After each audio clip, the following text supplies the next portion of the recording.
بسم اللہ الرحمن الرحیم۔ سوال پوچھا ہے کہ ایسی کتاب جس میں احادیث اور قرآن والی دعائیں ہوں وہ بتا دیجیے۔ امام بخاری رحمۃ اللہ علیہ نے بخاری شریف میں باقاعدہ کتاب الدعوات قائم کیا ہے، جس میں رسول اللہ صلی اللہ علیہ وسلم کی بتائی ہوئی دعائیں، مختلف دعائیں صحیح روایات سے ثابت ہیں۔ اسی طرح امام بخاری رحمۃ اللہ علیہ کی ایک علیحدہ کتاب ہے، الادب المفرد کہتے ہیں اسے، بڑی تفصیلی کتاب ہے، اور یہ کتاب حقیقت میں صرف اور صرف دعاؤں کا مجموعہ ہے۔ اسی طرح الدعوات الکبیر للبیہقی، امام بیہقی رحمۃ اللہ علیہ کی کتاب، اس میں تمام وہ دعائیں انہوں نے جمع فرمائی ہیں جو صحیح روایات سے ان کے نزدیک ثابت ہیں۔ اسی طرح ایک کتاب ہے مکنز الدعاء، سعودی عربیہ کے علماء کی ایک کمیٹی نے اس کتاب کی تالیف کی ہے، اور اس میں بھی قرآن کریم میں موجود دعائیں تو ہے ہی ہیں، اس کے علاوہ احادیث کی دعاؤں کا بہت بڑا ذخیرہ ہے۔ تو یہ دو کتابیں ہیں۔ اسی طرح اردو زبان میں جو ہمارے اسلاف ہیں،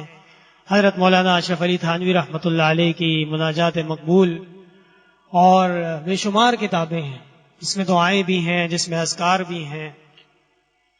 قضاء حاجت کے بعد استنجا کیے بغیر ٹشو استعمال کر کے نماز کیسے پڑھی جا سکتی ہے؟ باہر میں علامہ ابن نجیم رحمۃ اللہ علیہ نے اس بات کی وضاحت فرمائی ہے، اور تمام فقہا اس پہ متفق ہیں کہ نجاست اگر اپنے مقام سے پھیلی نہیں ہے تو صرف ڈھیلے سے یا پتھر سے یا ٹشو سے استنجا کر کے نماز پڑھیں گے تو نماز ہو جائے گی۔ میں دوبارہ عرض کر رہا ہوں کہ جب تک نجاست اپنے مقام سے پھیلی نہ ہو، پیشاب کے قطرے اپنے مستقر میں ہوں، اور اس کو اگر اس طرح کی کسی شے سے پوچھ لیا جائے، صاف کر لیا جائے تو نماز ہو جائے گی۔ اور اگر نجاست اپنے مقام سے سرایت کر گئی، پھیل گئی، جسم پہ لگ گئی، تو پھر ایسی صورت میں اس کا دھونا وہ واجب ہے، صرف پہنچنے سے نماز نہیں ہوگی۔ خواتین سر پر بالوں کا جوڑا بنا کے غسل کرتی ہیں، کیا یہ جائز ہے؟ اس میں بھی یہ یاد رکھیے گا کہ کوئی بھی خاتون اگر اس کے بالوں کی جڑوں تک بغیر کھولے پانی پہنچ رہا ہے، یہ فقہاء نے تفصیل فرمائی ہے، ان بل اصلھا، علامہ ابن نجیم نے ہی لکھا ہے کہ اگر اس کا اصل کہتے ہیں جڑ کو عربی میں، اگر اس کی جڑوں تک پانی پہنچتا ہے تو پھر خاتون کو سر کے جوڑا کھولنے کی ضرورت نہیں ہے۔ اور اگر اس طرح اس کو باندھا گیا ہے کہ کسی صورت اس کی جڑوں تک پانی نہیں پہنچ رہا تو پھر اس کا کھولنا ضروری ہے، فرض ہے، کھول کے اس کی جڑوں تک پانی پہنچایا جائے گا۔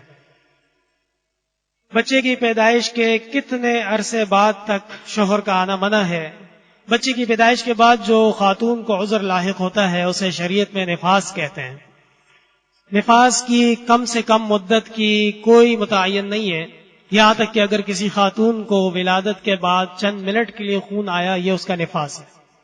اور جب وہ طہارت حاصل کر لے گی تو وہ نفاس سے پاک ہو گئی ہے۔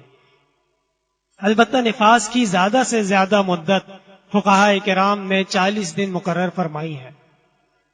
اور اگر وہ خاتون جو پہلے سے بھی اس کی ولادتیں ہیں، بچے موجود ہیں، جو اس کی عادت ہے، سب سے زیادہ معتبر وہ عادت ہوتی ہے، اسی کے اوپر فتویٰ دیا جاتا ہے، تو کم سے کم وقت مقرر نہیں ہے، اور زیادہ سے زیادہ 40 دن۔ ڈاکٹر ذاکر نائک کے متعلق پہلے علماء بڑی سختی کرتے تھے، اب اس رائے میں نرمی نظر آ رہی ہے۔ اللہ جانے وہ کون سے علماء ہیں جو اب نرمی کر رہے ہیں۔ رائے وہی ہے کہ وہ غیر مقلد ہیں، ائمہ کرام کی عظمت اور ائمہ کرام کے اجتہاد کے وہ منکر ہیں، اور ضروری نہیں ہے کہ کوئی بھی آدمی اگر دین کے ایک موضوع کی نالج رکھتا ہو، علم رکھتا ہو، تو وہ ہر فن میں وہ امام ہو، ایسا نہیں۔ ذاکر نائک نہ عالم ہے، نہ مفسر ہیں، نہ محدث ہیں، نہ فقیہ ہیں، ہاں اتنا ہے کہ وہ تقابل ادیان میں مہارت رکھتے ہیں۔ تقابل ادیان یعنی اسلام ورسز کرسچینٹی، اسلام ورسز جوڈازم، اس طرح کی چیزوں میں ان کو بڑا زبردست مطالعہ ہے، اور بہت سی چیزیں ان کو معلوم ہے، بس اس سے آگے وہ کوئی مذہبی رہنما کی حیثیت سے آپ ان کو نہ دیکھیے۔ بچے خود تو قادیانی نہیں ہیں بلکہ قادیانی گھرانے میں پیدا ہوئے ہیں، تو کیا وہ مرتد ہیں؟ امام ابو حنیفہ رحمۃ اللہ علیہ چند وہ مسائل جس میں امام صاحب نے توقف فرمایا ہے، توقف کا مطلب کوئی رائے اختیار نہیں کی، ان میں سے ایک سوال کافر کے بچوں کا کہ یہ کہاں جائیں گے، ان کا کیا ہوگا۔ امام صاحب رحمۃ اللہ علیہ فرماتے تھے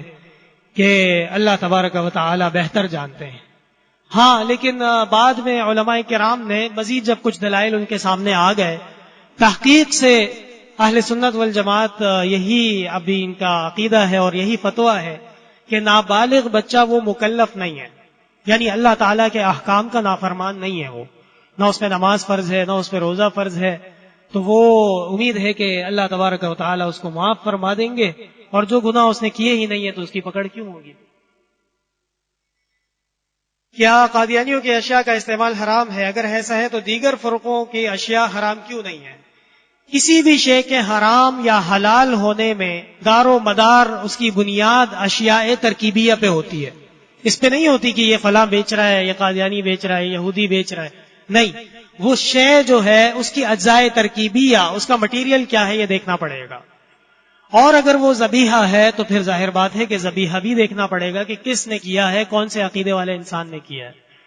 ہاں، ہمارے علماء کرام جو کہتے ہیں کہ بھئی قادیانی مصنوعات کا استعمال یہ اس لیے کہ قادیانی ڈاکو ہیں، چور ہیں، اور کس چیز کے چور ہیں؟ رسول اللہ صلی اللہ علیہ وسلم کے رسالت کے چور ہیں،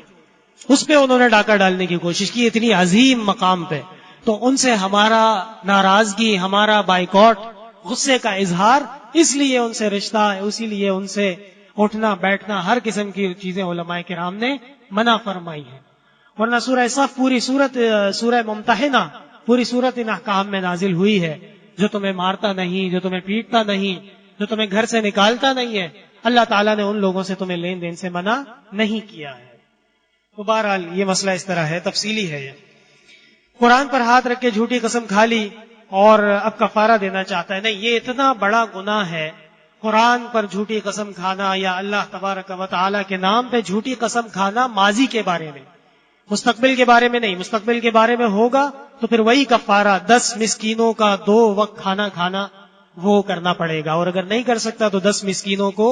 کسوہ لباس دینا ہوگا، وہ بھی نہیں کر سکتا تو 3 دن روزے۔ جو ماضی کی قسم ہوتی ہے اسے شریعت میں یمین الغموس کہتے ہیں، یعنی ایسی قسم جو پکی پکی جھوٹی ہے، اس کا کفارہ نہیں ہے، استغفار ہے، توبہ ہے، اللہ تعالیٰ کے حضور اپنے گناہ کا اقرار ہے اور معافی کی طلب ہے۔ اتنا عظیم گناہ ہے کہ باقاعدہ شریعت نے اس کا کوئی کفارہ مقرر نہیں کیا ہے۔ الحمدللہ رب العالمین، اللہم لا مانع لما اعطیت ولا معطی لما منعت ولا ينفع ذا الجد منك الجد، اللہم اعنا على ذکرک وشکرک وحسن عبادتک،